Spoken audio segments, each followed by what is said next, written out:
Hello students, आज हम करेंगे क्लास 3 की हिंदी बुक वीना का चैप्टर नंबर 13। चैप्टर का नाम है पेड़ों की अम्मा थिमक्का। देखिए इस चैप्टर में क्या दिया हुआ है। ये श्रीमती थिमक्का है। ये जो लेडी है इसका नाम क्या है? थिमक्का है। थिमक्का को अम्मा और वृक्ष माता के नाम से भी जाना जाता है। इनको और क्या बोला जाता है? अम्मा बोला जाता है या वृक्ष माता बोला जाता है। क्यों बोला जाता है वो अभी हमें पढ़ना है। इनका जन्म कर्नाटक के तुमकुरू जिले में हुआ था। कहाँ हुआ था? ये कहाँ की है? कर्नाटक के तुमकुरू जिले की है। ये कर्नाटक में ही रहती हैं, अभी भी ये कर्नाटक में ही रहती हैं। पिछले ये है 80 सालों से 80 ईयर्स से थिमक्का सड़कों के किनारे पौधे लगा रही हैं।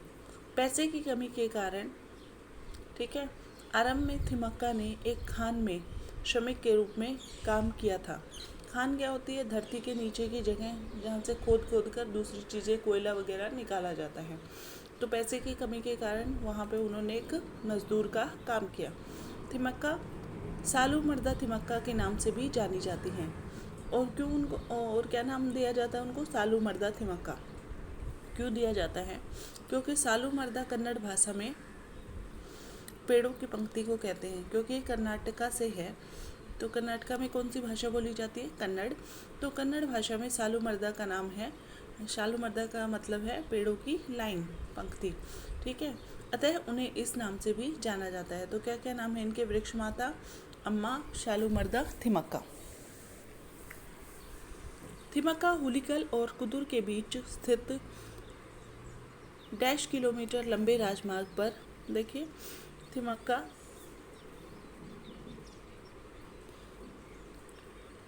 हुलिकल और कुदुर के बीच स्थित 45 किलोमीटर, ये हुलिकल और कुदुर के बीच का राजमार्ग है, जहाँ पर उन्होंने कितने पेड़ लगाए हैं? 385 पेड़ लगाए हैं इन्होंने, ठीक है। इन पेड़ों के कारण राजमार्ग अत्यंत रमणीय और सुसज्जित लगने लगा है। उसने जो पेड़ लगाए उनकी वजह से राजमार्ग मतलब जो नेशनल हाईवे होता है वो बहुत सुंदर और सुसज्जित, बहुत डेकोरेट हुआ लग रहा है। इनके अतिरिक्त उन्होंने अनेक स्थानों पर पेड़ लगाए हैं, ठीक है। इसके अलावा भी उन्होंने पेड़ लगाए हैं जिनकी संख्या 8000 से भी ज़्यादा है, ठीक है। इनका पर्यावरण में बहुत लाभ हुआ है। अब जब हम पेड़ लगाएंगे तो पर्यावरण हमारा क्या होगा? अच्छा होगा, ठीक है। गर्मी ज़्यादा बढ़ेगी नहीं, ठीक है। हवा क्या होगी? शुद्ध होगी। इस कार्य में उनके पति ने भी पूरा सहयोग दिया है। उनके पति ने भी उनकी बहुत हेल्प करी है। उनके इस महत्वपूर्ण काम के लिए भारत सरकार ने उन्हें, जो उन्होंने काम किया है उसके लिए 2019 में पद्मश्री से सम्मानित किया गया। पद्मश्री क्या है? ये एक अवार्ड है, ठीक है, एक क्या बोल सकते हैं, पुरस्कार टाइप का है जो दिया जाता है। आज उनकी उम्र 107 साल है।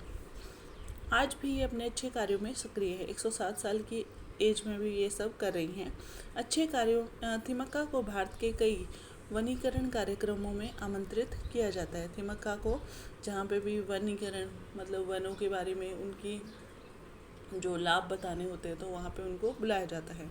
अपने जीवन में अनेक कष्ट उठाने के उपरांत भी समाज के लिए उपयोगी कार्य करने वाली थिमक्का का व्यक्तित्व सभी के लिए आदर्श है। मतलब उसने अपने जीवन में बहुत सारे कष्ट सहे, लेकिन फिर भी वो समाज की भलाई के बारे में सोचती रही। तो उनके जो व्यक्तित्व है वो सबके लिए आदर्श है। मतलब हमें भी ऐसा ही करना चाहिए। अभाव में केवल अपनी निष्ठा और श्रद्धा के बल पर किस प्रकार सामाजिक कार्य के लिए खुद को समर्पित किया जा सकता है। जब हमारे पास चीज़ों की कमी होती है फिर भी हम समाज के लिए खुद को कैसे समर्पित कर सकते हैं, इसका एक उत्कृष्ट उदाहरण है थिमक्का। इसका एक बहुत अच्छा उदाहरण कौन है? थिमक्का है। आगे देखिए बातचीत के लिए, पेड़ हमारे किस किस काम आते हैं? पेड़ हमें क्या देते हैं? फल देते हैं, लकड़ी देते हैं, फूल देते हैं और हवा को शुद्ध करते हैं, औषधि भी मिलती है, ठीक है। तो ये सब हम लिख सकते हैं। क्या आपने कभी किसी पौधे की देखभाल की है? हाँ, मैंने उसको पानी देकर उसकी देखभाल की है। यदि आपको समाज के लिए उपयोगी काम करने का अवसर मिले तो आप कौन सा काम करना चाहेंगे? मैं अपने आसपास सफाई का काम करना चाहूँगा या चाहूँगी। सोचिए और लिखिए। देखिए, थिमक्का अपने किस काम के कारण प्रसिद्ध हुई? थिमक्का किस लिए प्रसिद्ध हुई? थिमक्का पेड़ लगाने की वजह से प्रसिद्ध हुई। थिमक्का को और किस किस नाम से जाना जाता है? थिमक्का को और क्या बोला जाता है? वृक्ष माता, अम्मा और सालू मर्दा थिमक्का के नाम से जाना जाता है। अम्मा ने बरगद के पौधे लगाने क्यों शुरू किए? क्योंकि उनको पेड़ों से बहुत प्यार था। उनको पता था कि पेड़ लगाने से हमारी चारों तरफ बहुत सुंदर लगता है। इतने सारे पेड़ लगाने के लिए अम्मा को किन किन चुनौतियों का सामना करना पड़ा? इतने सारे पेड़ लगाने के लिए अम्मा को धन की कमी के कारण एक खान में श्रमिक का काम करना पड़ा। यदि आपको थिमक्का अम्मा का परिचय देना हो तो आप कैसे देंगे? थिमक्का अम्मा पर्यावरण के लिए बहुत सोचती हैं। उन्होंने पर्यावरण को शुद्ध करने के लिए बहुत सारे पेड़ लगाए हैं। कई बार उनको पैसे की भी कमी हुई, उसको दूर करने के लिए उन्होंने खान में श्रमिक के रूप में काम किया। आज वो शालू मर्दा थिमक्का के नाम से या वृक्ष माता के नाम से भी जानी जाती हैं। ठीक है, तो ये आपको लिखना है। आगे देखिए, यदि आपको अम्मा के काम में उनकी सहायता करने का अवसर मिले तो आप कैसे करेंगे? तो हम क्या करेंगे?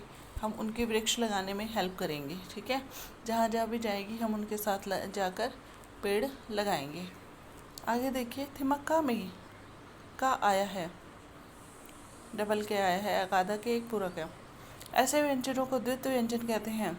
ऐसे और शब्द सोचकर दिए गए स्थान पर लिखिए। रस्सी, ठीक है, और मक्का, ठीक है, भुट्टा, कट्टा, बस्सी, ठीक है, ऐसे लिख सकते हैं। पेड़ को वृक्ष भी कहा जाता है। क्या आप जानते हैं कि अलग अलग भाषाओं में पेड़ को क्या कहते हैं? तरु भी कहते हैं, वृक्ष, पादप, ठीक है, और विलप, ठीक है, ये लिख सकते हैं आप। आगे देखिए, कई बार हम एक वर्ण और एक अक्षर को मिलाकर एक संयुक्त अक्षर बनाते हैं। जैसे संयुक्त अक्षर कैसे हैं? क और श को मिलाकर अक्षय बनता है, ज और ञ को मिला के य बनता है, त और र को मिला के त्र बनता है, श और र को मिला के श बनता है। जैसे क्षमा, दक्ष, पक्ष, ठीक है, ज और र को मिला के ज्ञान, विज्ञान, अज्ञा, पत्र, चित्र, मित्र, श्रम, आश्रम, श्रमिक। उपरोक्त उदाहरणों के आधार पर नीचे दिए गए चित्रों को देखकर लिखिए। जैसे क्या है? वृक्ष है, वृक्ष। ये क्या है? नेत्र। ये क्या है? त्रिभुज। ठीक है, तो हम लिख सकते हैं। आगे देखिए, उनको भी लिखना है। कक्षा, ये क्या है? श्रमिक। ओके, ये हो गया। आगे देखिए, आपने थिमक्का के बारे में पढ़ा और उनके काम से प्रेरित हुए, मतलब उनसे हमें कुछ प्रेरणा मिली। थिमक्का को एक पत्र लिखकर उन्हें अपने मन की बात बताइए। पूज्य अम्मा, सादर प्रणाम। मैंने आपके वृक्ष लगाने के अभियान के बारे में सुना। मुझे बहुत अच्छा लगा कि आप पर्यावरण के बारे में इतना ध्यान रखती हैं। मैं भी आपके जैसा ही बनना चाहूँगा। अगर आप आज्ञा दें तो मैं भी आपके साथ मिलकर और पेड़ लगाना चाहूँगा। आगे देखिए, चित्र को देखकर वस्तुओं पर गोला बनाए जो हमें पेड़ों से मिलती हैं। तो ये तो पेड़ों से मिलती है, ठीक है। जूट भी पेड़ों से मिलता है, पेपर भी पेड़ों से मिलता है। ये क्या है? दवाइयाँ, ये भी पेड़ों से मिलती है। ये पता नहीं क्या है। तेल मिलता है, टायर नहीं मिलता। रबड़ तो मिलता है, रबड़ मिलता है। टूथपेस्ट नहीं मिलता, लकड़ी मिलती है, ठीक है।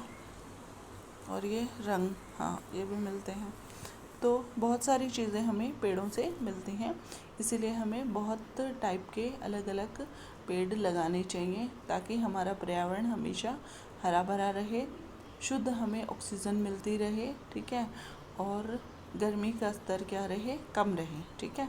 तो इसी के साथ ये चैप्टर हमारा कंप्लीट हुआ। आगे हम करेंगे नेक्स्ट वीडियो में। तब तक के लिए थैंक यू। चैनल को लाइक कीजिए, शेयर कीजिए और सब्सक्राइब कीजिए।